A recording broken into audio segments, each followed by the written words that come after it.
Una vez más con la colaboración de Rosa Eugenia Chávez, nuestra doctora, querida amiga, y además es foniatra, audióloga y especialista en enfermedades respiratorias. Me da mucho gusto tenerte de nuevo. ¿Cómo estás? Gracias, querida Claudia. Pues muy contenta de poder colaborar con tu programa tan fantástico y con esa audiencia que te sigue, porque es importante tener todos los conocimientos como tú los estás manejando y pues muchas gracias por la invitación. Ay, no, doctora, y sobre todo de gente que sepa con certeza lo que está diciendo como tú, porque se dicen tantos diretes que la verdad es triste luego escuchar tanta desinformación.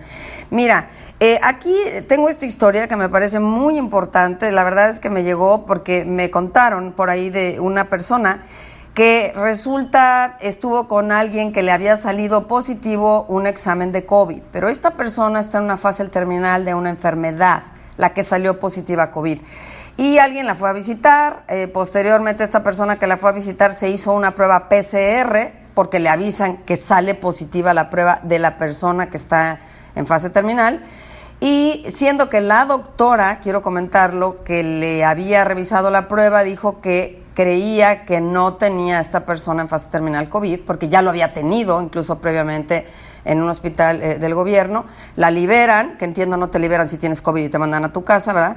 Pero le sale positiva y posteriormente la persona que la va a ver se hace una prueba PCR, aunque la médico que ve a la persona esta que te comento le dice yo no creo que la tenga, simplemente la gente que está en una situación tan vulnerable como esta persona muchas veces sigue saliendo positivo aunque ya tenga muerto el virus, porque no lo puede desechar del cuerpo, ahorita me dices tú los detalles.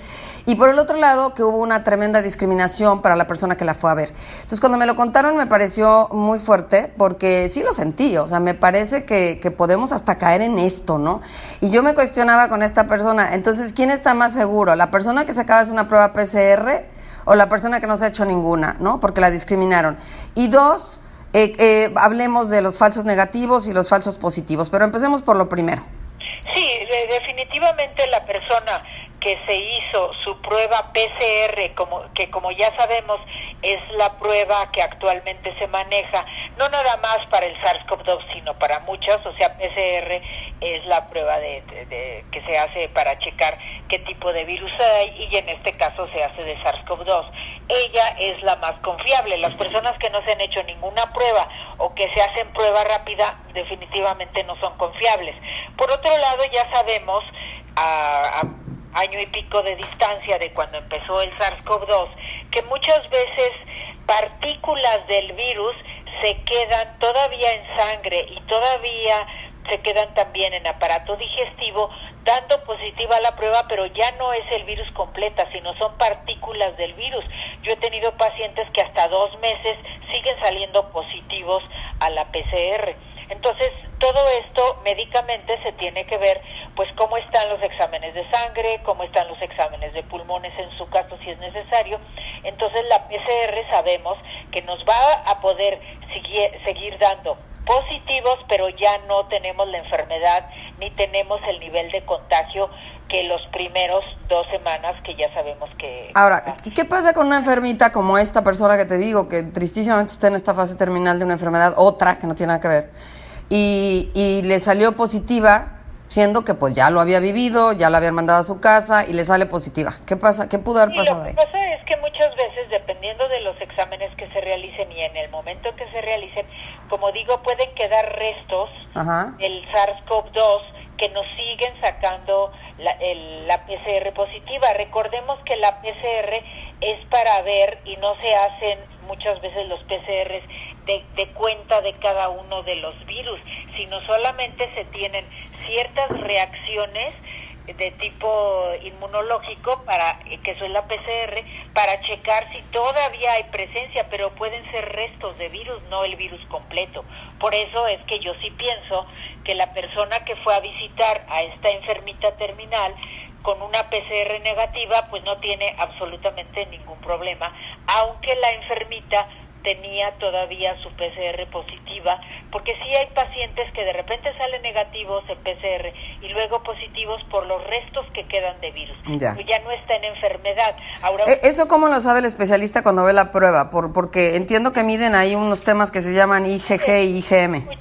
Sí, depende mucho del tipo de prueba que se haga. Para nosotros tener la seguridad absoluta, entonces hacemos las pruebas inmunológicas que se hacen en sangre, la inmunoglobulina M y la inmunoglobulina G. Sabemos que cuando el paciente tiene inmunoglobulina M en sangre, está en actividad viral, y cuando tiene inmunoglobulina G es cuando ya nada más tiene anticuerpos contra este virus. Pero la PCR también sabemos que a nivel mundial nos puede dar falsos negativos y falsos positivos. Los falsos positivos porque es el resto del virus. Recordemos que el virus son varias proteínas, entonces los restos que quedan no quiere decir que sea el virus, y menos que esté activo. A ver, expliquemos esto, si te parece, para que la gente lo entienda muy bien. A ver, falso negativo sería estarlo sin saberlo, ¿no? Por decir, y falso positivo... Negativo, por ejemplo, la gente que se hace pruebas rápidas o que se hace un PCR no muy exacto, entonces el 30% sale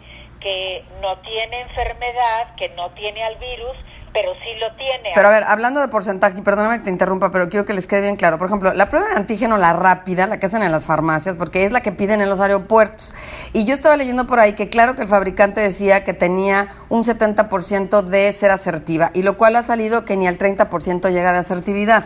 Sí, no, mire, hay muchos laboratorios, y eso, la verdad, si la gente tiene interés en hacerse bien la prueba, sí necesita hacer otro tipo de pruebas que obviamente es más costosa que la PCR. Pero entre la PCR y la rápida, porque digamos que son las comunes. Hay mucha diferencia. Las pruebas rápidas solo son la lectura que se hace de ciertas líneas, tanto el IgM como el IgG, y eso tiene un nivel de negatividad muy altos. Esas nos pueden salir hasta 50% negativos si la gente es positiva. Pero hay que recordar también que desgraciadamente este contagio también tiene un periodo de latencia. Esto quiere decir que si yo estuve con alguien que tiene el virus y desgraciadamente me contagió el día 1, puede ser que mi prueba sea negativa hasta el día 8, o puede ser que sea negativa hasta el día 5. Y entonces ya da un margen de error muy alto. Por eso consideramos que la PCR tiene un nivel de certeza del 70%, o sea que 30% puede salir mal, negativo, o puede salir un falso positivo. ¿Y la de antígeno tú cómo la consideras? La rápida, que es nada más con una gotita de sangre, pues esa tiene un nivel 50-50. Por eso ha habido tanto problema en el mundo, porque no hay una cosa que nos dé, como en otras enfermedades, 100%. 100% sí, claro. Entre la rápida y la PCR, sí le vas a la PCR. Todo el tiempo. Ok.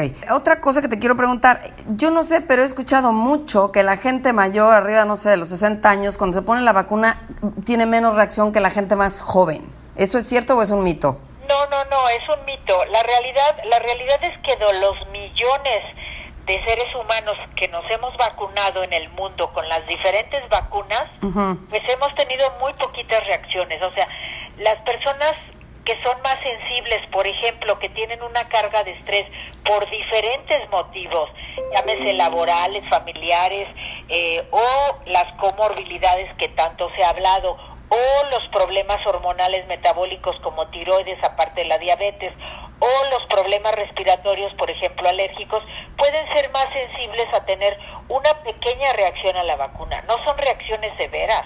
La gente tiene que entender, las reacciones severas las da el coronavirus, sí, claro, mata. Y las reacciones severas las pueden dar el tabaquismo, que también da otros problemas respiratorios. Algunos medicamentos que son muchísimo más agresivos, y como por ejemplo los anticonceptivos, que nos dan más problemas de coagulación que la propia vacuna. Realmente cada uno de nosotros debemos de tener muy clara nuestra historia clínica, platicarlo con nuestro médico de cabecera, y además hay muchos lugares de información, inclusive nosotros en el Centro de Foniatría y Audiología damos mucha orientación para que la gente sepa hasta dónde tiene que cuidarse, qué tiene que cuidarse y por qué. Pero las reacciones a la vacuna a nivel mundial son mínimas. Se hace mucho escándalo porque desgraciadamente hay notas muy amarillistas. Pero la realidad es que el coronavirus mata y la vacuna no. No, y además saber en conciencia que lo que te pase con la vacuna es pasajero 100%, y lo otro te puede tardar y hasta quitar la vida, ¿no? No, y además son síntomas muy leves, Sí, y sí. además por eso se insiste que las personas que presenten cualquier síntoma deben rápidamente acudir o vía telefónica a los sistemas de salud, o ir al hospital, o hablar con su médico de cabecera, porque realmente la estadística que tenemos a nivel mundial de problemas de vacuna son risibles comparado con los problemas que tenemos de complicaciones de largo tiempo por culpa del coronavirus, de enfermedades, de muertes y de muchos otros. Y ya no digas si no tienes la vacuna, o sea. No, Sí, eso claro. es una cosa importantísima. Uh-huh. O sea, en todo el mundo se está hablando, Estados Unidos, Europa, el mismo Israel y por supuesto nuestro país. La de tercera. Que los que se están muriendo son los no vacunados. Sí, claro. No tenemos, y vuelvo a repetir lo que he dicho en otras de tus amables invitaciones, que la persona no tiene más que dos opciones, o el coronavirus o la vacuna. Y sinceramente, la vacuna es controlada, la vacuna son proteínas controladas, que ya se probaron en millones de seres humanos, con muy buen resultado, y son las únicas que te defienden. En cambio, el coronavirus te puede dejar problemas mentales, problemas cardiovasculares, coagulación, Sí, no. problemas respiratorios, problemas digestivos, o te mata. Entonces, la gente que no se quiere vacunar es totalmente absurda, y los médicos serios hemos insistido en eso. Así y es. eso nos avala todos los estudios que se han hecho de protocolos desde abril del 2020 hasta la fecha, que se está haciendo estudios muy serios de grandes virólogos y además con grandes controles, porque se controla a todos los que estuvieron en las diferentes fases de las vacunas. Claro. Entonces la gente se debe de vacunar, es la única defensa. De otra forma, el que nosotros nos vitaminemos, el que hagamos ejercicio y todo, no garantiza que nosotros tengamos defensas específicas contra el coronavirus. Uh-huh. Las únicas defensas específicas no es la enfermedad, es la vacuna. Ya. Si nosotros nos vacunamos, tenemos defensas contra este coronavirus. Oye, y en cuanto a la PCR, una pregunta más que me salta. Porque yo me he hecho dos, por ejemplo, y en una nada más me la hicieron por la nariz y otra me la hicieron en garganta y nariz. Ahí, ¿cuál es más asertiva? O más completo es, como sabemos nosotros, es nariz, uh-huh. garganta. ¿Por qué? Porque nosotros debemos de pensar que la saliva que está contaminada con coronavirus, que son las partículas de aerosol, si nosotros nos quitamos el cubrebocas, puede entrar por nariz, puede entrar por boca, o puede entrar por los dos lados, o entrar por los ojos uh-huh. e irse por la nariz. Por eso lo más correcto es hacer la prueba nasofaringea, o sea, en garganta y en nariz. Pero si todavía hay dudas respecto a eso, si tuvimos un periodo de contagio que se nos fue de la mano, que es muy importante evitarlo, pues hacerse las pruebas de sangre de IgM y de IgG. Ahora, tú has tenido pacientes, con esto terminamos, que se hayan contaminado a través de los ojos, porque como que todavía la gente no cree mucho en eso. O sea, es muy poca la gente que trae gogles. Desgraciadamente sí, porque hay un conducto que es el conducto nasolacrimal. Uh-huh. Cuando nosotros lloramos, pues ya sabemos que también tenemos secreciones en la nariz. Ese conducto, acuérdense que el virus es microscópico y el virus viene en las partículas de aerosol de la saliva que no vemos. Entonces, lógicamente, entra por ahí y se mete al organismo. ¿Por qué? Porque el virus, sobre todo el Delta, es muy activo. O sea, un poquito de 2-3 virus, por decirlo de alguna forma esquemática, entran por los ojos, se van a la nariz y se empiezan a reproducir muy rápidamente. Ya. Ese es el problema del coronavirus.